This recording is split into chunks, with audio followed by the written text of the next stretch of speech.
Assalamualaikum warahmatullahi wabarakatuh.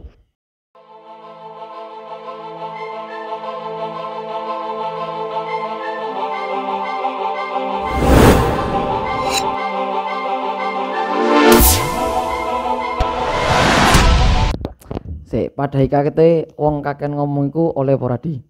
Oleh apa Radi? Enggak oleh. Napa enggak oleh? Ya kan Rasulullah tahu bersabda. Wis ta. Wis mulai rek. Udah, wis mulai lah. Wis mulai.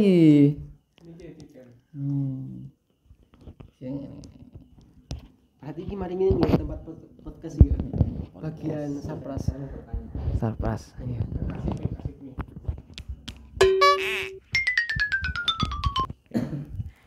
Karena sesuai temanya adalah pemuda di masa milenial. Wah, pemuda di masa milenial. Kok tinggi sekali. Sekarang saya mau tanya gini. Kebanyakan anak muda di zaman sekarang itu mereka menyia-nyiakan waktunya. Tidak difokuskan dengan mencari ilmu agama. Nah, seperti banyak di usia 20 mereka masih bermain game, pacaran. Nah, yang seharusnya usia 20 itu mereka harus bisa mengasih manfaat untuk orang lain. Tidak harus ilmu. Misalnya dengan dengan uang karena kerja keras mereka. Nah, yang sekarang terjadi di masa milenial sekarang banyak anak-anak muda yang menyia-nyiakan waktu. Nah, menurut teman-teman bagaimana pandangannya agar kita terhindar dari sifat-sifat seperti mereka? Masya Allah, lagi pertanyaan yang sangat-sangat. Ini kalau jawab takutnya juga salah. Kalau nggak dijawab ya ini suatu pertanyaan. Ini sesuai pengetahuannya nggak apa-apa.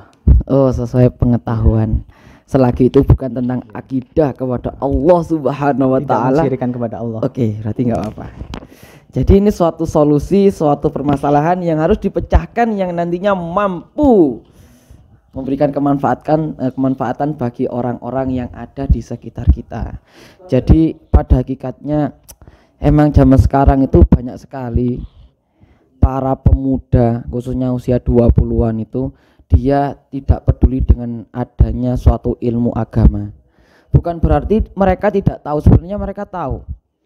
Dia diberikan penglihatan, diberikan pendengaran, dia tahu. Nyatanya adzan 5 kali itu senantiasa dikumandangkan, khususnya di negara kita, negara Indonesia. Akan tetapi seringkali banyak kita jumpai para pemuda itu tidak peduli dengan adanya yang seperti itu. Mungkin yang pertama bisa jadi generasi seperti ini di waktu baru lahir, didikan pada orang tua yang diberikan mungkin yang dikenalkan bukan tentang keimanan kepada Allah Subhanahu wa taala. Maka orang-orang terdahulu di zaman Nabi itu dia sebelum beribadah itu diberikan cara bagaimana ia mengenal Allah Subhanahu wa taala. Sehingga di saat ia melaksanakan ibadah, dia benar-benar bersungguh-sungguh melaksanakan ibadah kepadanya. Nah, kalau zaman kita sekarang, kebanyakan para anak-anak remaja itu tumbuh besar di lingkungan beragama Islam katakanlah. Dia tidak dikenalkan dengan ilmu agama, pada hakikatnya orang tuanya sudah beragama Islam, makanya sudah biasa saja. Maka lumrah agama Islam, ikut-ikutan dan lain sebagainya. Itu pun tidak salah, akan tetapi memberikan pengaruh yang buruk di usia-usia yang lanjut nanti. Maka paling penting di saat ia baru lahir, usia-usia masih kecil, diberikan pembelajaran yang bagus, diberikan pengarahan yang bagus. Bahkan Nabi mengatakan, kalaupun seorang anak yang sudah berusia 7 tahun dia tidak melaksanakan ibadah kepada Allah, maka disuruh untuk memukul. Nah, ini saking pentingnya pendidikan mulai sejak kecil. Itu memukul itu mukul gimana? Mukulnya itu gimana? Oh iya, aduh. Takutnya soalnya Membaku hantam. iya soalnya aduh ini juga pengalaman nih. Soalnya kalau kita memukul takutin dilaporin nang polisi. Aduh ini pukulan kata Nabi itu pukulan yang tidak memberikan dampak suatu efek yang membahayakan bagi saraf atau lain sebagainya. Maka kata Nabi suruh memukul di bagian kakinya. Ini yang paling penting. Maka paling penting itu kaki. Karena apa? Kaki itu salah satu anggota badan yang mampu mengarahkan kita kemanapun kita berada. Khususnya kita bisa melangkah kepada suatu kemaksiatan. Bisa jadi kita melangkah kepada suatu tempat-tempat ibadah kepada Allah Subhanahu wa taala. Maka saya ambil suatu kesimpulan bahwa milenial, para pemuda sekarang itu harus benar-benar dikenalkan bagaimana ia mengetahui Tuhannya siapa dan bagaimana ia harus menyembah kepada Allah Subhanahu wa taala. Terlebih lagi kalaupun kita diberikan karunia seorang anak katakanlah, maka usia balita, usia dini. Nah, kita harus senantiasa segera mungkin mengenalkan bagaimana ia harus senantiasa beribadah dengan baik agar nantinya di usia 20 tahun ke atas ia benar-benar peduli kepada agama Allah Subhanahu wa taala tanpa harus diperintah. Itu kalau menurut saya. Mungkin menurut Ustadz Dana Heri Prasetyawan, monggo. Takut kapan rapi? Pertanyaannya tidak perlu dijawab. Oh iya, adanya suatu pertanyaan itu untuk dijawab, bukan mengelak. Jawab. Insya Allah dengan izin Allah. Kapan? Itu yang tahu hanya Allah. Kita hanya merencanakan saja. Soalnya jodoh, rezeki dan kematian Di tangan Allah. Al-an kam umruk. Salasun wa isrin. 23. Enggak, 30. Sekarang saya mau bertanya. Saya santai aja ya. Kita jangan tenggang-tenggang. Jadi gini. Ini bosok Jawa lho, Rek. Hah? Sekarang saya mau bertanya. Bertanya. Tentang pendapat teman-teman tentang menikah di usia muda. Ya Dan. Oh, boleh. Dana, bagaimana menurut Anda rabi usia si enom ya apa? Tolong dijelas nih. Oleh. Sampean sing wis duwe calon, tolong dijelas nih. Aku iki takok tenanan. Gak ketokan. Kalau dalam urusan negara itu minimal itu usia 18 tahun dan sudah mempunyai KTP. Itu tahun. dalam urusan negara ya. Kalau dalam Islam itu pokoknya sudah balik boleh nikah. Wih, rapi. Tapi untuk masalah nikah itu nanti kita bertanggungjawabkan sendiri. Oh, jadi nikah itu hak perorangan. Hak dua orang. Oh, hak dua orang. Hak dua orang. Oh. Kan syarat sahnya nikah itu saling Mencintai. saling apa ya? Itulah ada akad itu loh. Ya. Saling berjanji itu. Salah satu sahnya. Ada ikatan. Ada ikatan.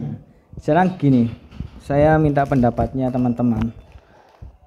Gini nih, jadi ketika kita mau menikah, biasanya orang tua itu ragu kepada kita. Nah, ketika kita mau menikah, misalnya bilang ke ibu atau bapak, Bu, Pak, saya ingin menikah. Kerjanya orang bojomu arep pangane opo? Nah, gitu. Itu gimana pendapatnya sampean? Padahal kata Allah itu menikah itu membuka pintu rezeki. Berarti ketika kita menikah, maka banyak peluang kita untuk pekerjaan. Rezeki akan datang dari mana saja yang tidak disangka-sangka. Terus gimana pendapat panjenengan? Kalau menurut saya sih jawabannya ada dua. Gimana? Iya. Satunya kita ambil dari kitab Sahih, kitab Arba'in itu loh. Yang hadis pertama ya. Oh, Inamal amul biniyat itu yang dan seterusnya perawi-perawinya itu. Bahwa semua itu kita niat dulu. Tergantung niatnya. Kalau niatnya baik, insya Allah ke atas, ke langitnya juga baik. Kalau sudah ke langit baik, ke bumi semua akan baik. Oh gitu loh. Jadi kalau hubungan kau dengan Allah itu benar-benar baik, fa insya Allah memberikan suatu jalan untuk mendapatkan suatu kenikmatan yang ada di dunia ini. Padahal kita sudah mau niat menikah ibadah karena Allah. Nah, karena orang tua bilang begitu tadi. Yang kedua tadi jawabannya ada di Quran surat Talak ayat 2 dan 3. Gimana? Yang terakhir. Wa may yattaqillaha yaj'al makhraja. Artinya. Wa yarzuqhu min haitsu la yahtasib. Artinya Allah akan mencarikan jalan keluar baginya dari kesulitan dan akan mencarikan rezeki dari arah yang tidak disangka. Memberikan. Saya sekarang itu, intinya harus bertakwa dan beriman. Minta jalan keluar gimana agar lolos dari perkataan seperti itu. Mau dikasih makan apa istrimu nanti ketika kamu menikah, padahal kamu juga belum kerja. Nah, itu kembali lagi.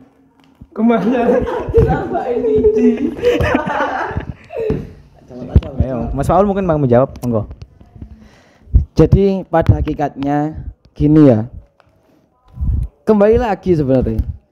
Emang orang tua itu benar-benar sayang kepada kita. Saking sayangnya itu bisa jadi beliau itu takut bagaimana nantinya kalau kita begini begitu dan lain sebagainya, takut. Cuman kadangkala apa yang kita harapkan itu bisa jadi tidak sesuai dengan pemikiran orang tua. Nah, ini yang perlu kita perhatikan. Nah, tugas kita bagaimana kita mampu memahamkan apa yang ada dalam pikiran kita yang nantinya bisa sejalan dengan pikiran orang tua kita. Di saat orang tua kita sudah sejalan dengan pikiran kita, fa insya Allah jangankan nikah, mbak yo nikah 2 kali pun insya Allah diijabah, diperbolehkan sama orang tua kita. Yang penting bagaimana orang tua itu kita yakinkan, ini loh bu pikiran saya. Nah, lek wis bener-bener sesuai dengan pemikiran kita dan itu bener mampu kita wujudkan di hadapan orang tua kita. Nikah 4. Nikah itu tadi 4. Wis mari papat gak oleh maneh. Gak oleh dicerai terus rabi meneh gak oleh. Kalau kita melihat pada hakikatnya kita itu sebagai apa yang di sini tuh? Sebagai manusia. Babu. Hablum. Kok babu? Ngerusak. Coba lagi aja. Ngerusak jadi. Astagfirullah. Lanjut. Aku takon tenanan iki. Kita itu seringkali dinilai yo, dhewe kira. Seringkali dinilai gini. Apa yo mergo umur dhewe sakmene dianggap uangku yo apa sih arek lah. Nah, di sisi lain yang mampu menilai kita itu adalah mereka-mereka yang berpendidikan. Nah, lantas bagaimana awake dhewe menyikapi orang-orang yang mungkin minim dalam hal pendidikan? Dalam artian banyak sekali orang-orang yang meremehkan kita, mungkin kita memberikan pendidikan seperti ini kepada santri. Nah, dianggapnya kita wah lah sik sok-sokan, padahal dia sik butuh pendidikan. Nah, ono sing ngomong ngono. Nah, terus ada lagi yang orang yang mungkin lebih berpendidikan, orang tua sana lebih berpendidikan. Dia beranggapan, "Oh, terima kasih Mas, sudah mendidik anak-anak saya seperti ini." Nah, itu akan ada 2 versi yang sering kali kita dapati. Ya, itu bagaimana kita menyikapinya. Kayak ibaratnya itu loh, pernah lihat itu video ada orang mukul paku. Semakin dipukul itu akan bengkok. Kalau nggak ada pukulan, dia tetap lurus. Jadi bagaimana bengkok itu tetap dipukul, bagaimana lurus sampai tajam ke bawah. Oh, itu. Siap. Jadi kalau kita dalam medan dakwah kayak gini, nggak boleh yang namanya putus asa. Karena di zaman Rasulullah juga dakwah itu tidak semudah yang sekarang. Contohnya ketika Nabi SAW di Taif. Jadi ketika dakwah itu memang tidak mudah seperti zaman Rasulullah. Bahkan Rasulullah SAW pun pernah mengalaminya sendiri. Ketika beliau berdakwah di Taif bersama sahabatnya, siapa ya? Saya lupa. Pokoknya ada adik-adinya gitu. Saya lupa. Nah, ketika beliau berdakwah di sana, yang beliau dapat apa? Malah batu yang melayang hingga beliau berdarah. Nah, sehingga malaikat bertanya kepada Rasulullah, "Wahai Rasulullah, apakah perlu gunung itu saya balikkan ke kaum apa ya?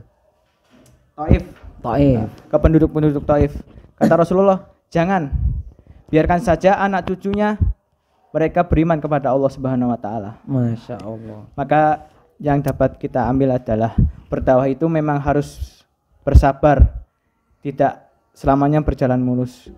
Kadang ada hambatan dan juga kadang ada gangguan. Maka dari situ kita bisa dites seberapa tinggi keimanan kita. Oh, cuman gini loh, kita melihat ya di zaman Nabi ya dihantem-hantemi watu. Kita dihantam dengan suatu ucapan yang masuk ya kendo. Oh, dan Ada kata-kata. apa. Ikan hiu goyang-goyang. I love you sayang. Betul iku. Ketika kita diiris dengan pisau, tangan akan terluka. Ketika kita disakiti dengan kata-kata, hati akan terluka. Ini bisa sembuh, hati lama sembuh. Oh, begitu. Oh, Itu. jadi kalau tangan yang diiris itu terluka. Tapi kalau hati yang terluka dengan suatu ucapan itu lama karena tidak terkena sinar matahari, jadi lama keringnya, gak waras-waras. Lek ini kan mengko kena iris red, terus kena garing waras. Tapi lek hati kita yang kena serang dengan ucapan yang buruk, terluka hati kita karena tidak terkena sinar matahari, jadi lama garing dan sakitnya menjadi lama. Ngono Den. Dan terkadang banyak orang yang berpendidikan rendah itu lebih banyak gayanya atau banyak tutur kata tapi bukan tutur kata yang baik. Ya ada yang baik tapi tidak sebanyak yang berpendidikan tinggi. Saya jadi ingat. Gimana ingat gimana? Pada suatu hari. Enggak. Hiduplah Mas Wadi seekor kancil. Sik. Mas Wadi mau ngomong apa iku? Ono kalane wong sing berpendidikan sing rendah iku malah sombong. Nah, aku mah jadi ingat suatu perkataan dari seorang pendekar. Jadi tingkatan seseorang itu pada hakikatnya itu yang pertama, di saat ia mendapatkan suatu ilmu dia akan merasa sombong. Yang kedua, di saat ia memasuki tingkatan kedua itu dia akan merasa kurang. Dia akan merasa kurang. Jadi senantiasa belajar. Yang ketiga, semakin ia belajar maka dia akan semakin terasa kebodohannya. Jadi lek wong sing ndek njaba sombong pada hakikate iku ya sik wong pendidikan sing pertama, sing rendah. Tapi kebanyakan orang yang berilmu rendah, mereka tidak ingin mencari ilmu. Itu gimana terus? Mereka bertahan di dalam kebodohannya. Sehingga ketika ada orang yang berilmu lebih tinggi, mereka tidak suka. Ul. Gimana gitu? Koyoke Adi perlu ditakoki, ketemu takok terus. Takok angel-angel pisan. Takok terus pisan. Saiki ganti tak takoki. Skip. Insyaallah besok. Pergi ke pasar naik mobil mini. Tidak lupa membeli kue putu. Yumkin hadza faqat minni. Assalamualaikum warahmatullahi wabarakatuh.